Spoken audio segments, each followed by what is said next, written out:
20 تراوی عمر رضی اللہ عنہ نے شروع کروائی تو کیا عمر رضی اللہ تعالی عنہ بدعتی ہوں گے؟ اہل حدیث انہیں بدعتی کہتے ہیں، یہ ہے آپ کا سوال۔ پہلا جواب یہ سن لیجئے کہ جناب حضرت عمر ابن خطاب رضی اللہ تعالی عنہ نے 20 تراوی نہ پڑھی، نہ پڑھائی، نہ شروع کرائی۔ اس تعلق سے جو 20 رکعت تراوی کی جو روایت ہے وہ سندن ضعیف ہے بوجہ انقطاع۔ روایت کرنے والے نے حضرت عمر کا زمانہ پایا ہی نہیں ہے، تو جناب حضرت عمر رضی اللہ تعالی عنہ کا 20 تراوی پڑھنا یا پڑھانا یا شروع کروانا یہ ثابت ہی نہیں ہے، یہ پروف ہی نہیں ہوتا ہے۔ دوسرا سوال پوچھنے والے نے پوچھا کہ کیا حضرت عمر رضی اللہ تعالی عنہ بدعتی ہوں گے؟ دیوبندی اور بریلوی بدعتی ہیں، اور بدعات کے اندر بھی کفر یا بدعات رکھنے والے، کوئی ہلکی پھلکی بدعات کے مرتکب نہیں ہیں، بلکہ کفر یا بدعات رکھنے والے جیسے وحدت الوجود، وحدت الشہود اور حلول جلول کا عقیدہ۔ حضرت عمر رضی اللہ تعالی عنہ نبی کریم علیہ الصلوۃ والسلام کے بڑے پیارے صحابی ہیں۔ ویسے ہر صحابی اپنی جگہ پر پیارا اور ہر صحابی اپنی جگہ پر بے نظیر بے مثال ہے۔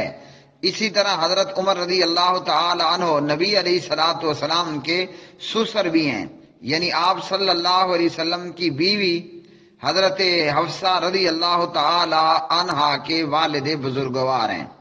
اسی طرح حضرت عمر رضی اللہ تعالی عنہ پیغمبر کے وہ صحابی ہیں جو 20 دفعہ مشورہ دیتے ہیں، اور کئی ایک مرتبہ میں ایسا ہوتا ہے کہ حضرت عمر رضی اللہ تعالی عنہ کا مشورہ وہ شریعت بن کر، قرآن بن کر نازل ہو جایا کرتا تھا۔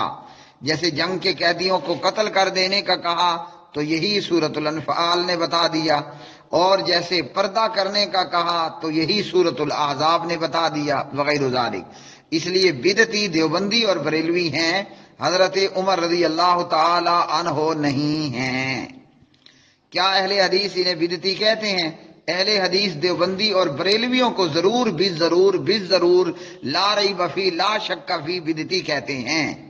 ہم حضرت عمر رضی اللہ تعالی عنہ کو کیا کہتے ہیں؟ ارباز بن ساریہ رضی اللہ تعالی عنہ راوی ہیں، اور یہ ابو داود کی روایت جسے علامہ محمد ناصر الدین البانی رحمہ اللہ نے صحیح کہا ہے۔ پیارے نبی نے فرمایا اوصیکم بتقوی اللہ والسمع والطاعہ، میں تمہیں تاکیداً حکم کرتا ہوں اللہ سبحانہ و تعالیٰ کے تقوی کا، اور اپنے امیر کی بات سننے پلس اس کی اطاعت کرنے کا۔ فرمایا نبی علیہ الصلوۃ والسلام نے جو میرے بعد زندہ رہے گا وہ دیکھے گا کہ بہت زیادہ فتنے رونما ہوں گے۔ علیکم بسنتی، میری سنت کو لازماً پکڑ لینا، اور میرے خلفائے راشدین کی سنت کو جو کہ نیکوکار ہیں اور ہدایت یافتہ ہیں۔ اور آپ کے خلفاء جناب ابو بکر صدیق اکبر رضی اللہ تعالی عنہ، جناب عمر فاروق اعظم رضی اللہ تعالی عنہ، جناب عثمان ابن عفان رضی اللہ تعالی عنہ، اور جناب حضرت علی ابن ابی طالب علیہ السلام۔ تو جناب عمر کو ہم خلیفہ راشد مانتے ہیں۔ ہاں دیوبندی بریلوی ہو، تم ضرور بدعتی ہو، اور تمہیں علل اعلان بدعتی کہتے ہیں۔